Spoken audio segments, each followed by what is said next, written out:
mesa económica instalada en la mesa, chamacos. Pedro Tello está aquí. Rosa, buenos días. Buenos días a ti. José Luis de la Cruz. Muy buenos días. ¿Cómo estás, José Luis? Oigan, chamacos, no... Para nosotros en la mesa, todo lo que ha venido pasando, pues no ha sido tanta sorpresa, porque están ustedes en la mesa económica. Entonces nos han logrado que tengamos el pulso muy cercano de lo que va sucediendo en la cuestión económica y financiera, y no nos hemos ido para atrás, no hemos hecho el clásico flop de muchos, ¿no? A la hora que suceden las cosas. Hoy, ¿por dónde vamos a ir, Pedro? Pues mira, tenemos que hacer inevitablemente una revisión muy rápida de la cifra que dio a conocer el INEGI sobre el comportamiento de la economía mexicana durante 2014 y el efecto en cadena que prácticamente esa información detonó entre analistas del sector privado y entre el propio Banco de México a propósito de la condición actual de nuestra economía y de las perspectivas para este 2015 y aún para el 2016. Importa revisar el pasado reciente, porque de él depende buena parte de la expectativa que se ha forjado ya hacia los próximos meses en la actividad económica nacional. Y para hacer una rápida revisión de los datos dados a conocer por el INEGI, diríamos que en 2014 la economía mexicana tuvo un crecimiento del orden del 2.1%. ¿Ustedes lo dijeron? Sí. Era una bola cantada prácticamente ya desde el último trimestre del año anterior. Lo relevante de esa cifra, Broso, es que se trata de una cifra que revela dos cosas que tenemos que mantener en esta mesa a la vista de todo el mundo. Por una parte, que la economía mexicana sigue siendo un organismo enfermo en órganos vitales que le impiden funcionar y avanzar al ritmo al que debería y al que potencialmente podría alcanzar, uno, y dos, que una parte muy importante de los problemas que la propia estructura económica mexicana enfrenta y le impiden crecer a un ritmo más acelerado, se llama la debilidad del consumo, que no es otra cosa más que la debilidad que prevalece en el mercado interno. Y el mercado interno, hay que decirlo con todas sus palabras, depende fundamentalmente de dos grandes actores. Uno, las familias o los consumidores en sentido estricto, y dos, los empresarios, que son los que finalmente mueven la mayor parte de la inversión y la compra de materias primas, insumos, etcétera.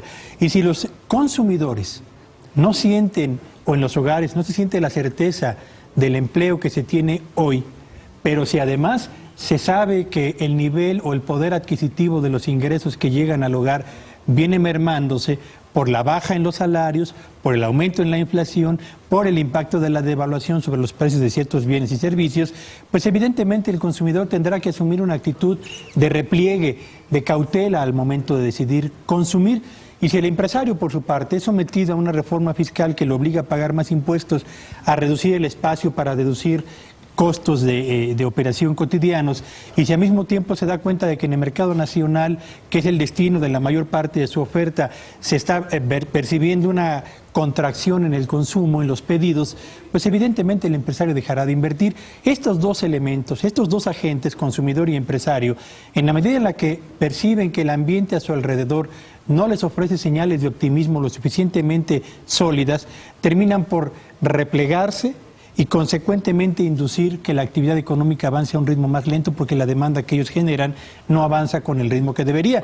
Así que cerramos 2014 con un resultado francamente muy malo que coloca a esta administración en los dos primeros años de su gestión en un crecimiento por medio de la economía para los 2 años del 1.8%, que está por abajo del crecimiento que alcanzó la economía mexicana en los 2 primeros años del sexenio de Felipe Calderón Hinojosa.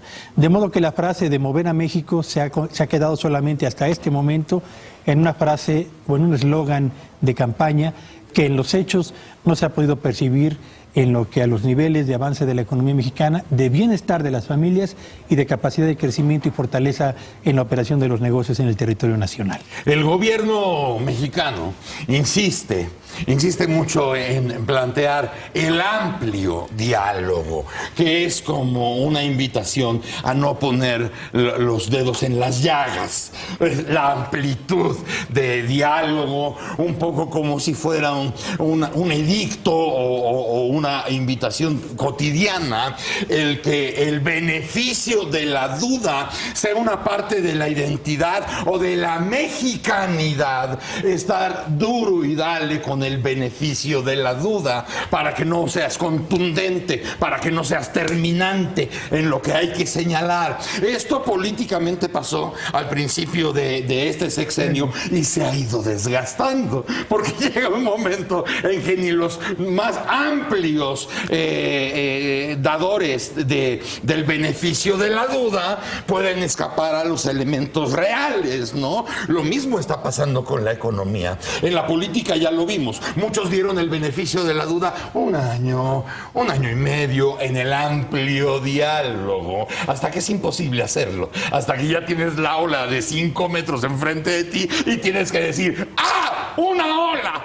Lo mismo está pasando en la economía. Ustedes han estado desde el principio, mercado interno, mercado interno, mercado interno, mercado interno. Ha sido como el cuchillo de palo, ¿no? El mercado interno. Ahora lo del mercado interno empieza a ser un común denominador en todos los observadores y analistas económicos. El mercado interno. El punto aquí es de que ¿qué consideramos es mercado interno? Ajá. Cuando nosotros observamos, por ejemplo, que por cada peso adicional que se gasta, por ejemplo, en programas de gobierno, 40% de eso puede ir a importaciones. Es decir, la pregunta es, ¿y qué es el mercado interno? Los otros 60 centavos podríamos decir, bueno, pues se va a compras de lo que se produce en el país, pero en realidad para que el efecto sea más poderoso tendría que tener una base productiva radicada en México, y es ahí en donde justamente no hemos hecho la tarea. Este mensaje que nos envía el PIB del año pasado nos recuerda varias cosas. Lo primero, tenemos un problema estructural de 30 años en donde si uno pusiera al inicio de cualquier gobierno cuál es tu prioridad, crecimiento económico tendría que ser uno de los aspectos fundamentales. Entonces, en ese sentido, los 2 primeros años de la actual administración están saliendo mal calificados, porque bien mencionaba Pedro, esta cifra de crecimiento es más baja que la del sexenio pasado, que tampoco fue para presumir, fue un 2.3%. ¿Cuál es el problema en realidad? De que entonces no hemos hecho la tarea para lograr que este país crezca con mayor vigor. ¿Cuál es el problema de esto?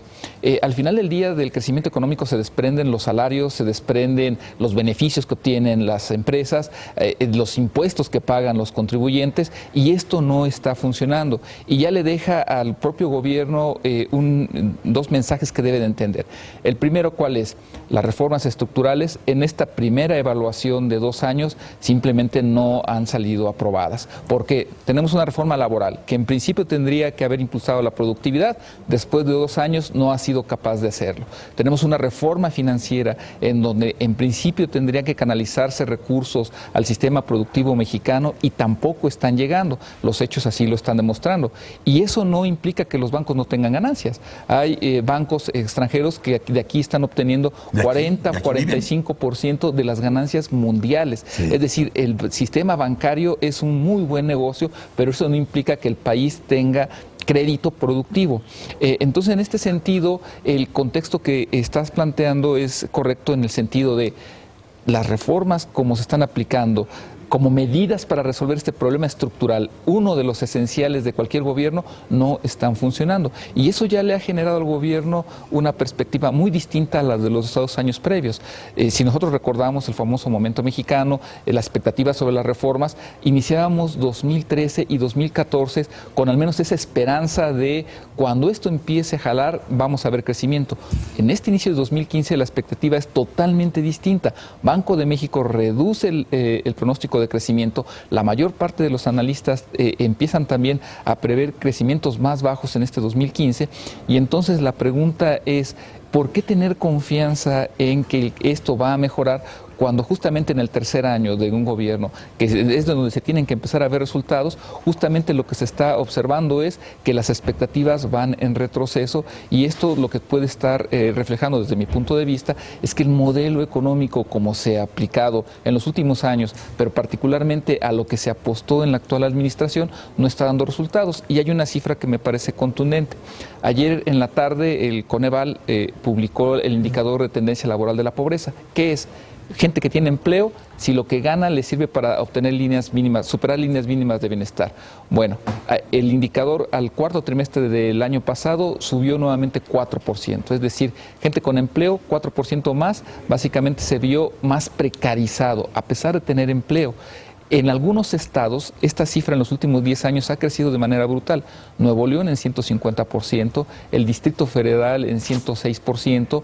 Esto que implica dos de los motores económicos de este país, gente que a pesar de tener empleo no le alcanza para vivir bien, se ha más que duplicado. Entonces la precarización frena el mercado interno, y ese es justamente el punto en donde no hemos acertado. El pretexto me lo está dando José Luis de la Cruz para preguntarte, y perdóname, o sea, está arrancando, estamos ya en el tercer año de la administración, y entonces, sobre pretexto de lo que dice José Luis, te tengo que preguntar, ¿están capacitados en el gobierno para hacer este tipo de ajustes en el rumbo, o es el momento de hacer los cambios en el gabinete? Yo creo que al margen de que se mantenga o no este gabinete, Broso, porque el problema no es de quiénes toman decisiones, sino cuál es el marco de referencia a partir del cual ellos deciden. Si cambian el gabinete... Pero es el mismo marco de referencia que tú observas para decir qué es lo que está pasando mal. Tendríamos que cambiar entonces, Broso, la visión hacia adelante del modelo país al que aspiramos. Porque si cambiamos el gabinete, pero seguimos en el mismo rumbo, por la misma ruta, nada se va a modificar. Nada más te da 2 semanas de Por aire. supuesto. José Luis acaba de comentar lo que es muy importante. Se incrementó, digamos, los niveles de precarización laboral.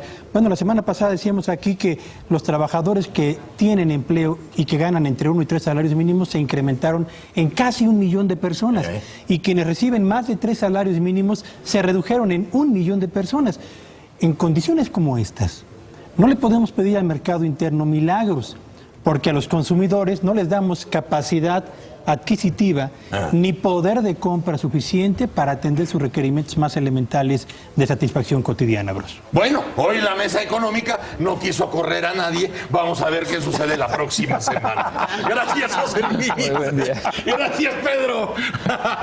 Señora, muchas gracias. Gracias a usted, buen día para todos. Fernando Coca. Gracias, muchas gracias. señor. Gracias por estar con nosotros. Doctor de la Rosa, recupérese muy pronto. Mañana a las 6:30, irremediablemente, lo quieran o no, estaremos con ustedes en Foro TV. Si tienen tele, ahí se ven. ¡Órale! ¡Órale!